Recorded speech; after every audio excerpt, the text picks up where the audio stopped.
In the dim flicker of a single oil lamp, its flame trembling like a captive soul, within the opulent yet suffocating confines of a Mesopotamian royal chamber, walls etched with bas-reliefs of victorious gods and snarling lions, the queen knelt before.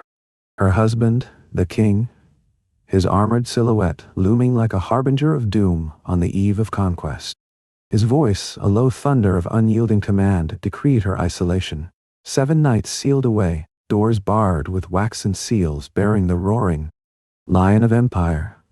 No touch of light or whisper of the world beyond. Her very footsteps echoing hollow in the vast emptiness.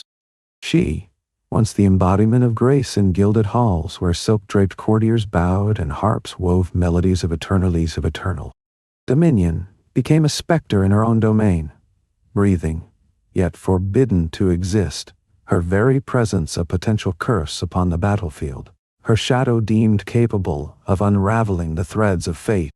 Guards, their eyes cold as flint and spears, glinting with the promise of swift retribution, stationed themselves like sentinels of silence at every threshold, ensuring no maid's hand could offer solace without the chamberlain's grim approval. No scrap of parchment or morsel of bread passing uninspected. And in that enforced void, as the king's armies marshaled for war under the starlit ziggurats, drums beating a relentless rhythm of impending doom, she pondered the fragility of her dominion, a woman reduced to ritualized unmaking, her autonomy the first casualty of his ambition, her heart a silent witness to the perversion that would soon extend to the princesses of fallen realms, bartered like fragile coins in the victor's treasury. This was no aberration of a single tyrant's whim, no fleeting madness born of battlefield dread, but a thread woven into the vast tapestry of empires, from the sun-baked ziggurats of ancient Sumer where Enheduanna, high priestess and daughter of Sargon, glimpsed the shadows of such control, to the fog-shrouded castles of medieval Europe where queens like Eleanor of Aquitaine navigated the same veiled chains. Kings, those self-proclaimed vessels of divine will, anointed with oils from sacred groves and crowned with thorns of ambition, imposed such edicts upon their wives before every clash of swords, turning the hearth into a prelude of control, the bedchamber into a forge where power was tempered. Ask yourself, listener, why power, in its most primal form, always seeks to conquer? The intimate first, the body and soul of the woman who stands closest to the throne, her whispers once the council of empires now stifled in ritualized hush. For in these pre-war rituals, we glimpse the hidden machinery of dominion, where the conquest of nations began with the subjugation of wives, and where even conquered princesses bartered like currency across blood-soaked borders, from the Hittite daughters dispatched to pharaonic Egypt as seals of uneasy peace to the Mongol royals claimed in the wake of Genghis Khan's thunderous hordes, were destined to endure the same shadowed fate, their lives the expendable medium of alliance and atonement. Imagine the grandeur that masked this perversion, the intoxicating splendor that blinded the world to the rot at its core, empires sprawling like golden webs across the earth, from the marble-clad forums of Rome where legions paraded under eagles of bronze, to the incense-veiled courts of Persia, where Darius the Great's Apadana echoed with the footfalls of satraps from 100 provinces, each tribute-laden caravan unloading silks, spices, and slaves before thrones of lapis lazuli. Incense curled through halls echoing with the chants of priests in flowing robes, gold gleamed from chalices raised in toasts to victory, and the air hummed with the illusions of nobility, armies marching under banners of celestial favor, conquests justified as the will of gods who bless the strong, the righteous, the unyielding. Feasts unfolded in chambers lit by torches of myrrh where bards recited epics of heroic slaughters and queens, adorned in jewels that caught the light like captured stars, presided over illusions of partnership, their smiles a fragile veneer over the edicts to come. Yet beneath these robes of splendor lay a darker covenant, a ritualized apparatus designed not merely for superstition, but for the unyielding grip of fear, a fear that gnawed at the king's soul like a serpent in the garden of power. Before the first arrow flew or spear was thrust into foreign soil, kings turned inward, conquering their own households, with edicts that transformed the palace into a cage disguised as a temple, its bars forged from ancient texts and priestly incantations. The queen, symbol of the realm's fragility, became the rehearsal ground for dominion, her isolation a mirror to the subjugated lands ahead, her silence a prophecy of the voices crushed under chariot wheels, her body the prototype for those princesses who would be traded like currency, their fates inscribed in treaties as indifferently as merchants tallying gold. These restrictions were no mere relics of folly, no quaint echoes of bygone ignorance. They were instruments of dominance, encoded into law. Upon clay tablets and vellum scrolls, sanctified by holy men who murmured blessings over sealed chambers, and enforced through the terror of divine retribution that hung like a pall over every court. In the glittering facade of empire, priests intoned blessings over sealed chambers, proclaiming the queen's purity essential to the gods' favor. Yet this purity was but a veil for control, ensuring that while kings waged impurity abroad, spilling blood and claiming spoils in orgies of oral conquest, their wives remained untainted vessels, ready to receive or be traded like currency in the diplomatic games of power. Their autonomy dissolved into the machinery of state. Consider the ancient practice of Heqin in the vast reaches of China, where emperors from the Han dynasty onward dispatched princesses, often of royal blood, sometimes the very daughters of vanquished warlords or nomadic chieftains, as marital offerings to steppe hordes like the Xiongnu, sealing fragile pieces with the swag. Bodies of women treated as expendable coins in the treasury of state, their journeys across the Gobi a silent procession of subjugation.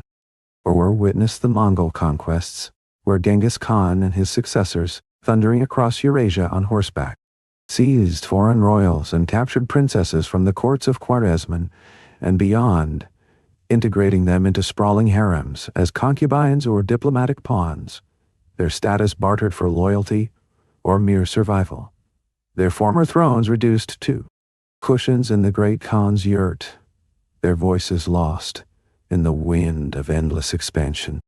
In the Byzantine Empire, emperors like Basil II traded Bulgarian princesses post-conquest, wedding them to Russia's princes to forge orthodox alliances, their bodies, the currency that bought borders and baptized foes into uneasy kinship.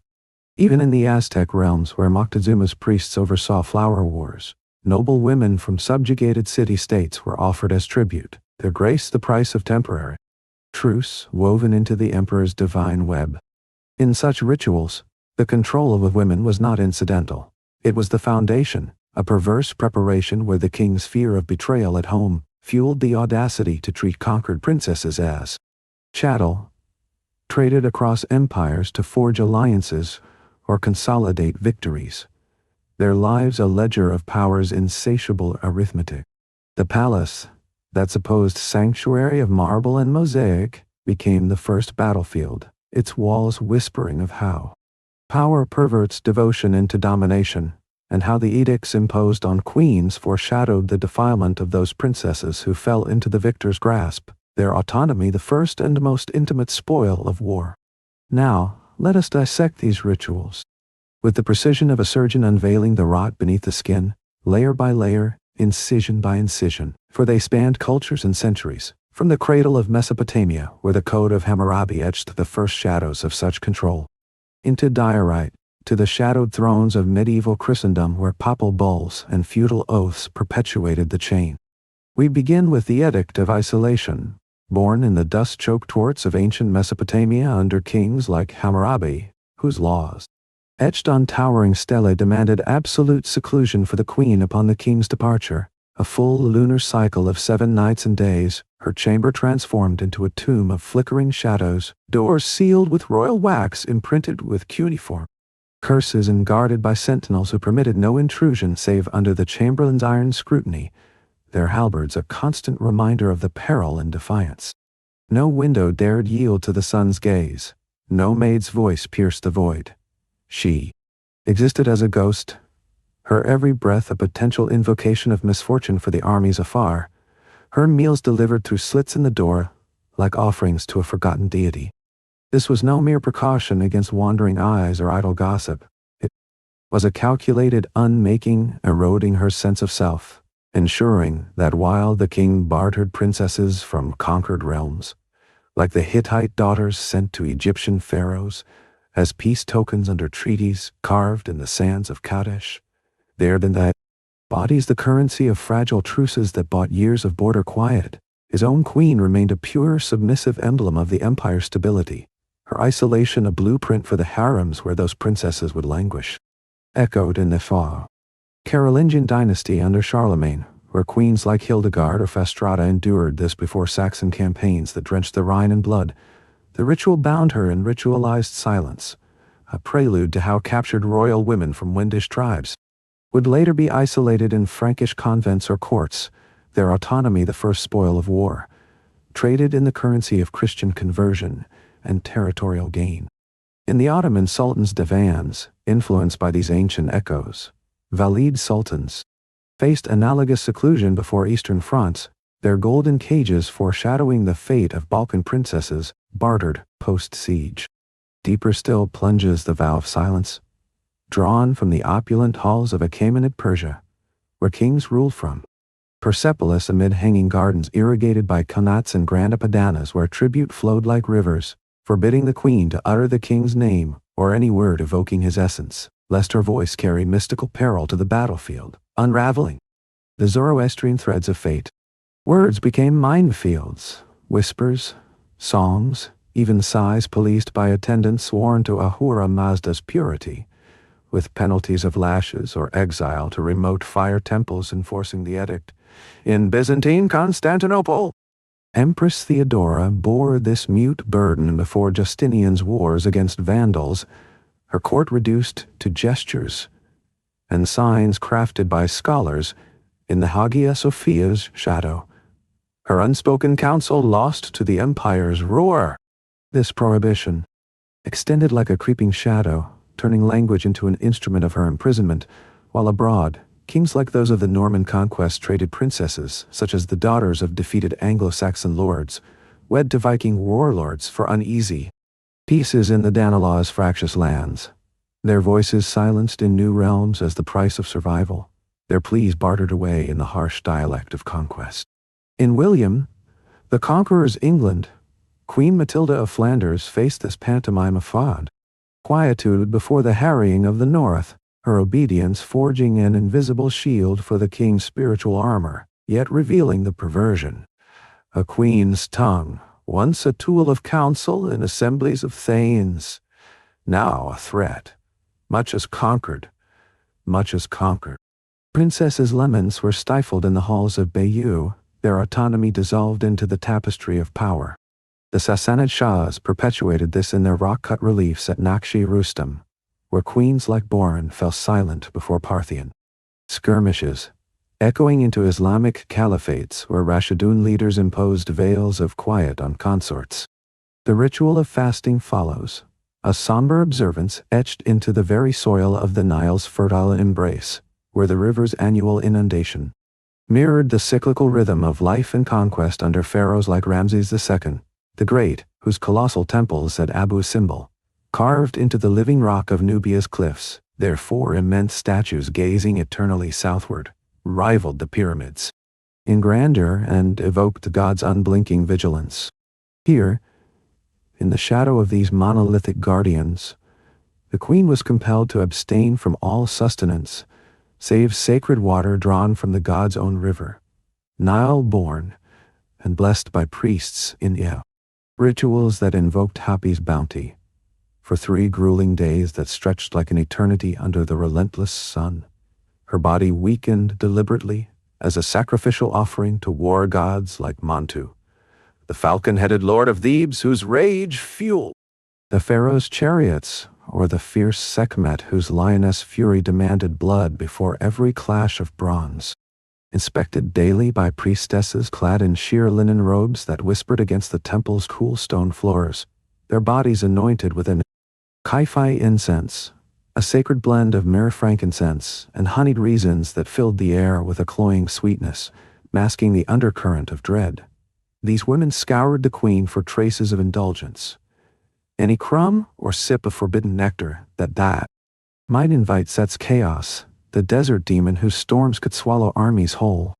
Once nourished by royal feasts in the opulent Per-AA palaces, where tables groaned under saffron-spiced meats from the delta's bountiful herds, roasted ibex and geese, glazed in honey from the apiaries of Memphis, and orchard fruits heavy with the sun's kiss, pomegranates bursting with ruby seeds and figs plump as offerings to Hathor. She now endured a torment of dizziness and gnawing ache, her limbs heavy as lead, her vision blurring like the horizon in a sirocco wind.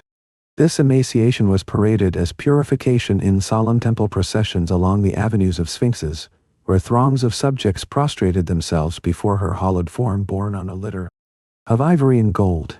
Yet beneath this pious facade lurked unyielding punishment, rendering her utterly dependent, a fragile vessel, adrift in the currents of power. Her will eroded like riverbank clay, while the pharaoh, astride his war chariot, claimed Egyptian princesses from Nubian conquests in the cataracts' savage gorges, daughters of Kushite kings, their dark beauty a spoil of victory, trading them as diplomatic coin or concubines to bind subjugated tribes along the Nile's twisting veins, their enforced hunger a mirror to the queen's fast, their bodies the currency that purchased loyalty from chieftains who knelt in the shadow of obelisks.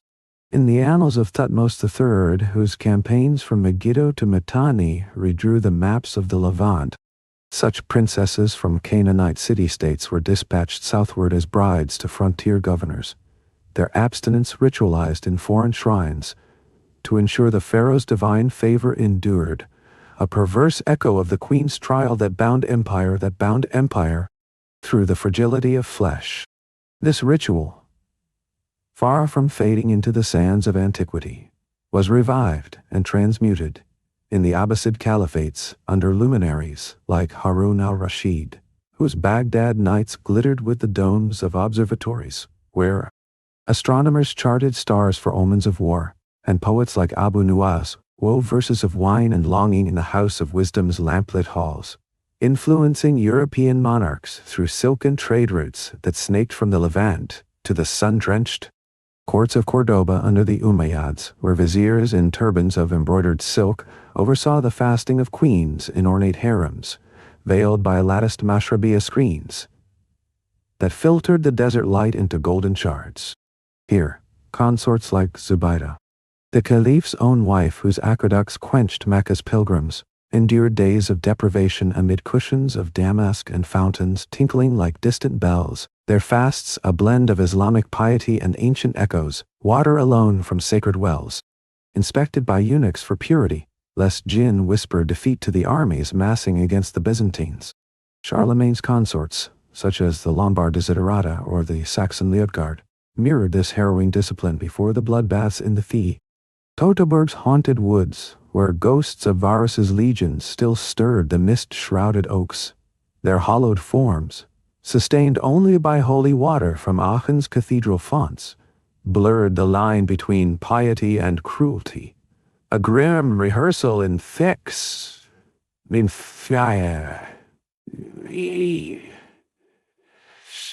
Carolingian palaces of Ingelheim for how Inca conquerors, after their relentless expansions from the imperial heart of Cusco through the Andean Cordilleras, seized a class.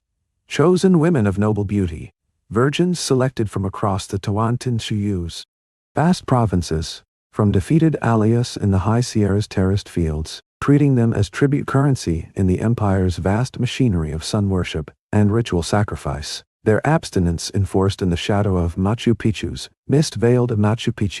mist-veiled citadel, where Inti the sun god demanded their purity as the price of Huayna Capac's conquests over the Chimu and beyond.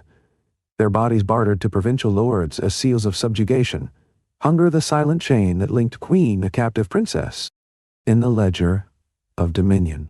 Even in the Mali Empire under the legendary Mansa Musa, whose gold-laden pilgrimages to Mecca in 1324 flooded Cairo's markets with ingots that devalued the dinar for a decade, concealed similar fasts for royal wives before.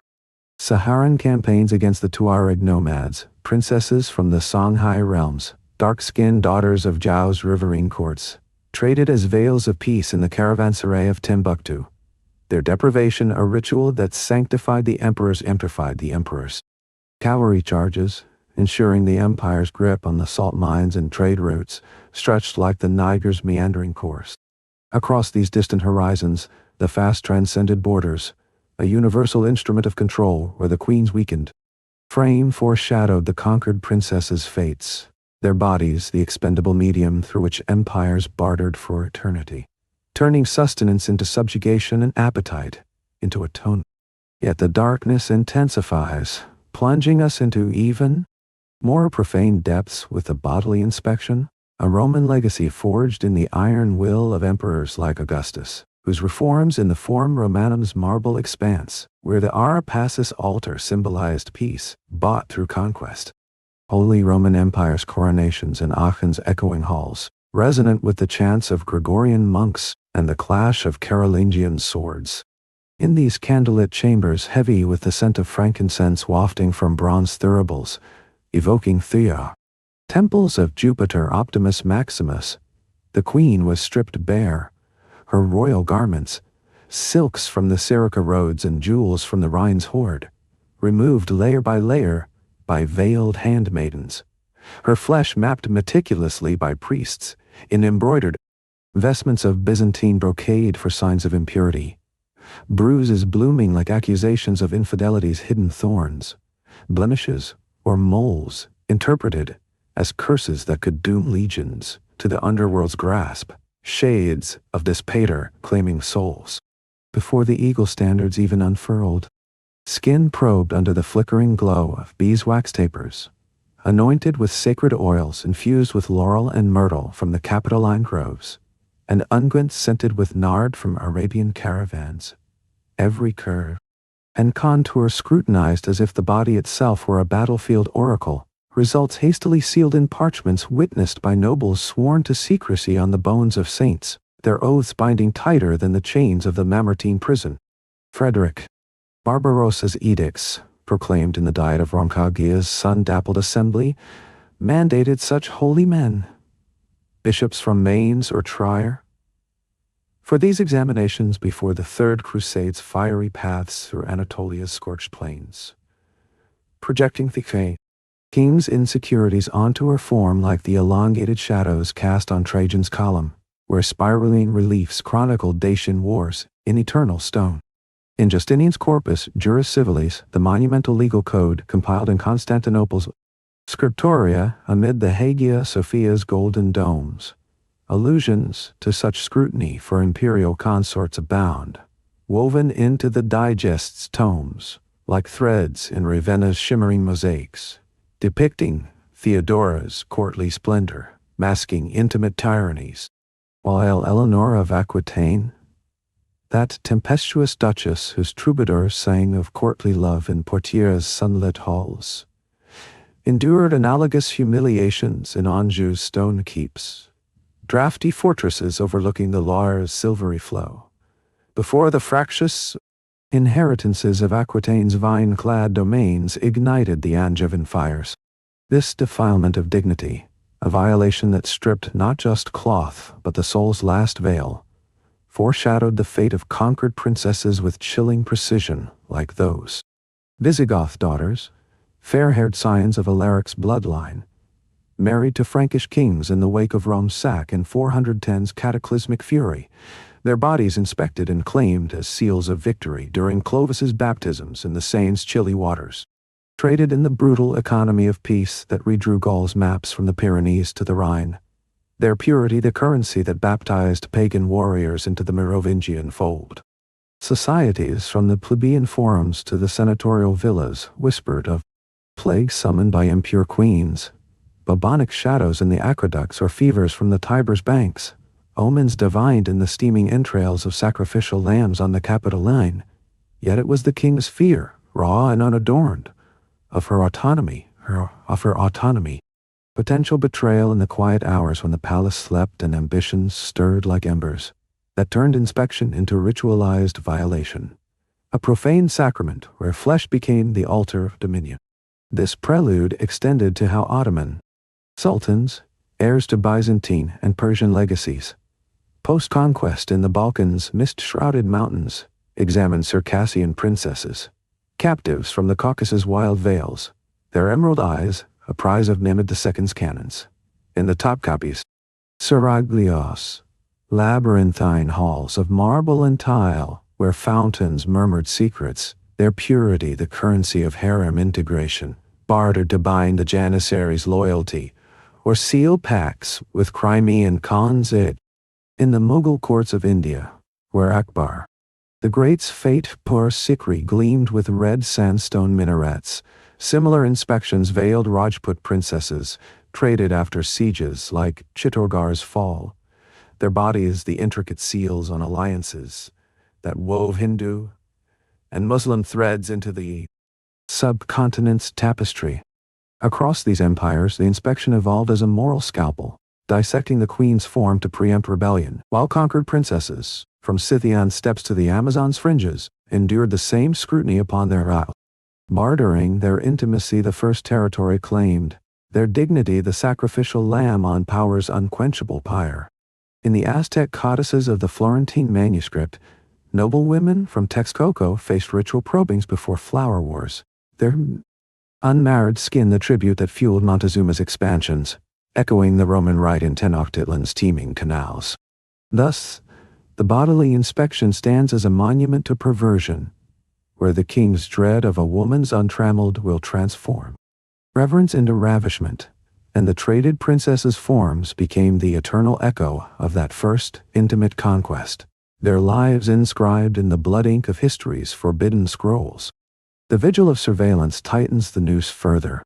Prevailing in the 100 Years' War's scarred fields from Crécy to Orléans, under paranoid kings like Edward III, whose longbows felled French chivalry, who chronicled the queen's every motion in ledgers bound in vellum, who she beheld in the court staff throng, what she touched in the solar's tapestries, even the drift of her gaze toward distant horizons, enforced by rotating guards in chainmail. No visitor sans royal writ etched in wax. Chains, if defiant, stirred the air like a storm's first rumble. Maids reported dreams and murmurs to confessors, punishable by flogging in the Bailey's dust.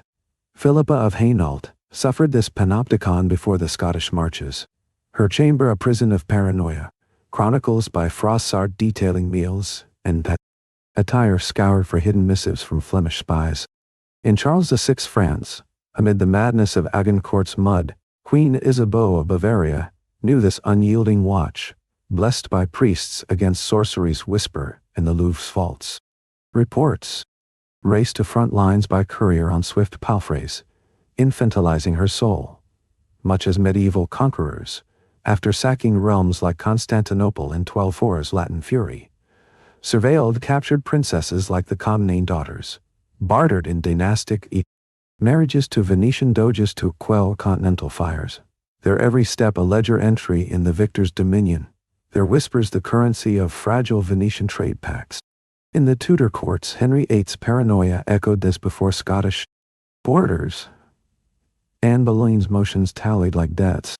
Prohibition of Tears descends like a mist from Celtic traditions in Scotland and Ireland, blending Druidic rites with Christian zeal under kings like Robert the Bruce, whose guerrilla shadows haunted English garrisons, banning the queen from grief's outward sign, no weep, no quiver of lip, as her sorrow might summon tempests from the locks or sap warriors' steel like rust on Highland claymores, enforced by vigilant kin with cloths at ready and iron.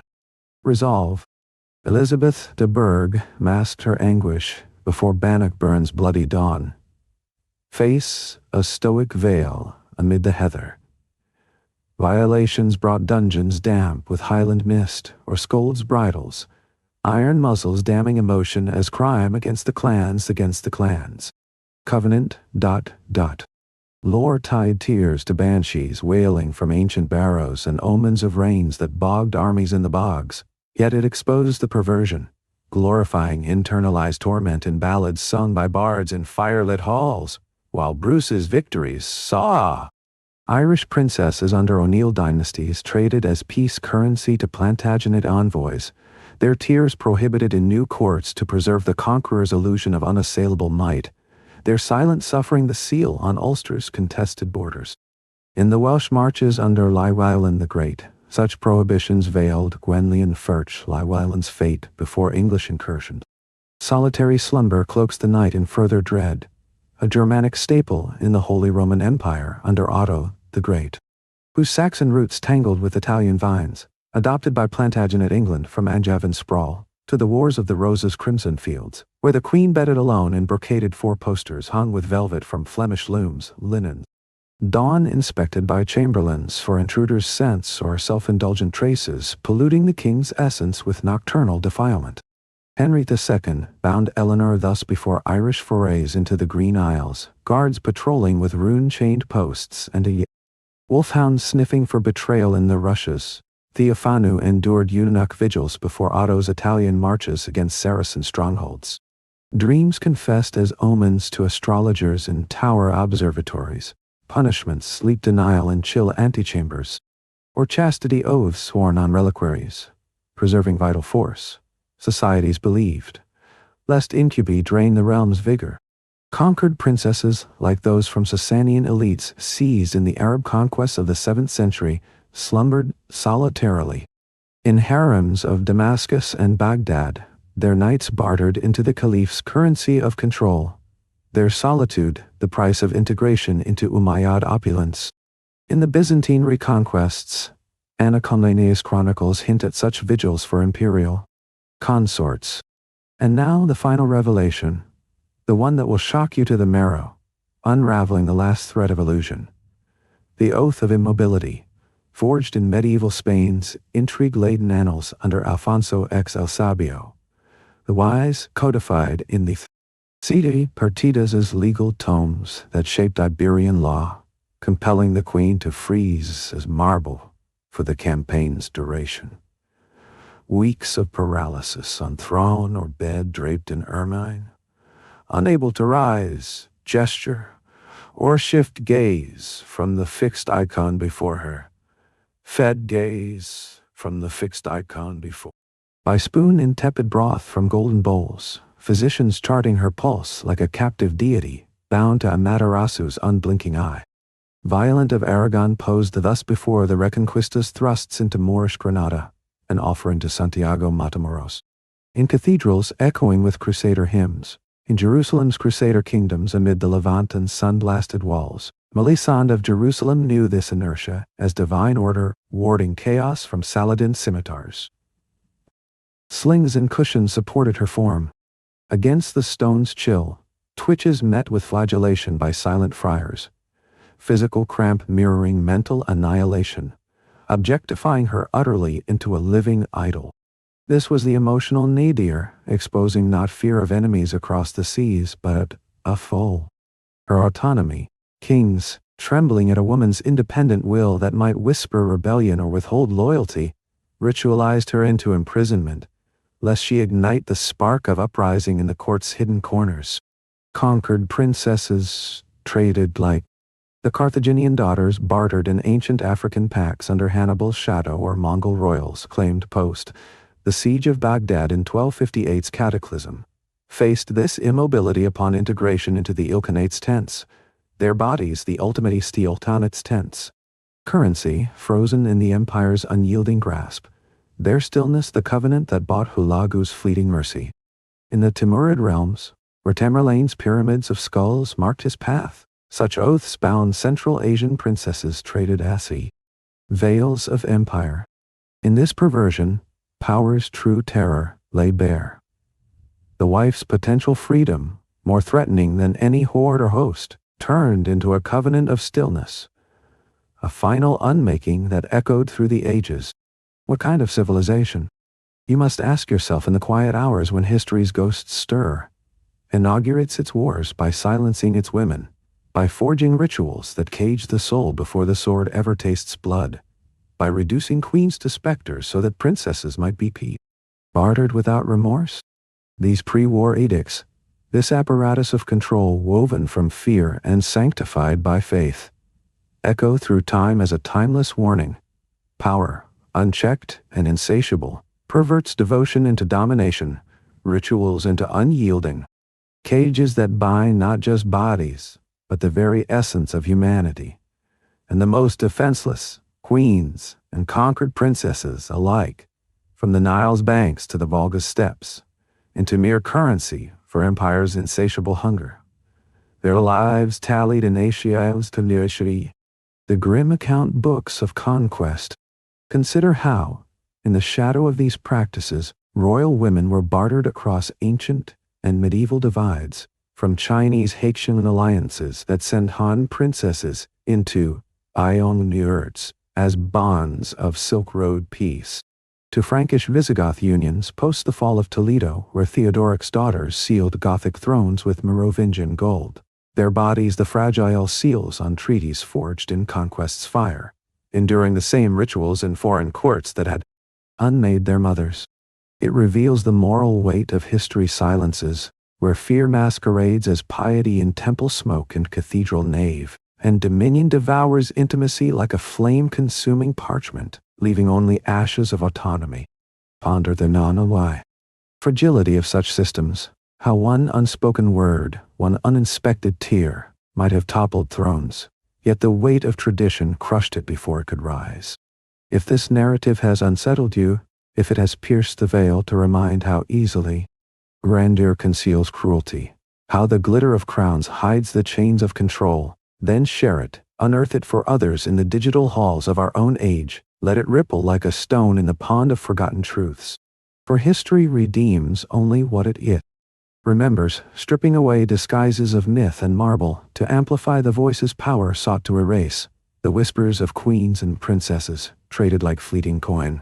Only by uncovering these rituals, by dissecting the perversion at empire's heart with an unflinching gaze, can we confront the echoes that linger in our world, the subtle cages of power that still seek to silence the intimate before the grand.